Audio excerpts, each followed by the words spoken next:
ఉండేటువంటి ఆలయాలు, జంగమము అనగా కదిలేటువంటి ఆలయాలు.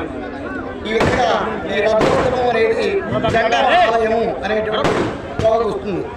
కాబట్టి హృదయంలో నిలబడినటువంటి జీవస్వరూపంగా ఉన్నటువంటి భగవంతుడే ఈ రథంలో ఈ స్థితిగంతా మూలకారం ఉన్నటువంటి శ్రీ పరమేశ్వరుడు ఈ రథంలో కొలువయి మన భక్తులందరి చెంతకి దర్శనం ఇవ్వడానికి మనందరికీ వైభవ విధంగా అంగరంగ వైభవంగా అలంకారం చేసి ఈ రథంలో కొలువుని భక్తులందరికీ దర్శనం ఇవ్వడానికి గ్రామంలోకి వస్తున్నాడు.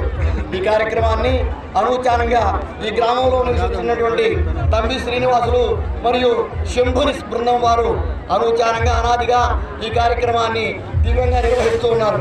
ప్రతి సంవత్సరం లాగే బ్రహ్మోత్సవాల్లో 7వ రోజు స్వామివారి యొక్క దివ్య రథోత్సవం వైభవంగా ప్రారంభం కాబోతుంది. ఈరోజు ఇప్పుడే రథానికి సంబంధించినటువంటి రథాంగ బలి, రథశుద్ధి కార్యక్రమాలు పూర్తయ్యాయి. రథానికి హారతి ఇవ్వగానే దివ్యంగా ఈ కార్యక్రమం పూర్తవుతుంది. ఈ కార్యక్రమానికి మండల మేజిస్ట్రేట్ గారు, తర్వాత మండల పోలీసు అధికారులు, తదితరటువంటి ఇతరమైనటువంటి దేవాదాయ శాఖకు సంబంధించినటువంటి కార్యనిర్వహణాధికారులు మరియు హెల్త్ అధికారులు, ఆర్ఎంపీ వారు, మిగతా అన్ని శాఖలకు సంబంధించినటువంటి అధికారులందరూ వచ్చి స్వామికి రథోత్సవానికి కావాల్సిన ఏర్పాట్లన్నీ దగ్గరుండి పర్యవేక్షించారు.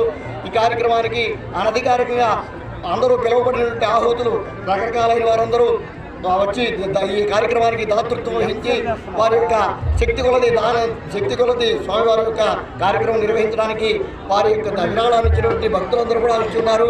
ఈ కార్యక్రమం అతి కొద్ది క్షణాల్లో కార్యక్రమం ప్రారంభం కాబోతోంది. ఈ కార్యక్రమానికి ఇచ్చేసి స్వామివారిని అమ్మవారిని దర్శించి తీర్థ ప్రసాదాలు స్వీకరించవలసిందిగా భక్తులందరినీ ప్రార్థిస్తున్నాం. అదేవిధంగా ఈ కార్యక్రమం ఇక్కడికి వచ్చినటువంటి భక్తులకే కాకుండా దూర ప్రాంతాల్లో ఉండి వీక్షించేటువంటి భక్తులందరూ కూడా ఈ కార్యక్రమాన్ని కళ్ళగా ఆనందంగా కలిగించే విధంగా చూపిస్తున్నటువంటి మీడియా మిత్రులందరూ కూడా కృతజ్ఞతలు తెలియజేసుకుంటూ మరికొద్ది క్షణాల్లో రథం ప్రారంభమవుతుందని తెలియజేయడానికి సంతోషిస్తూ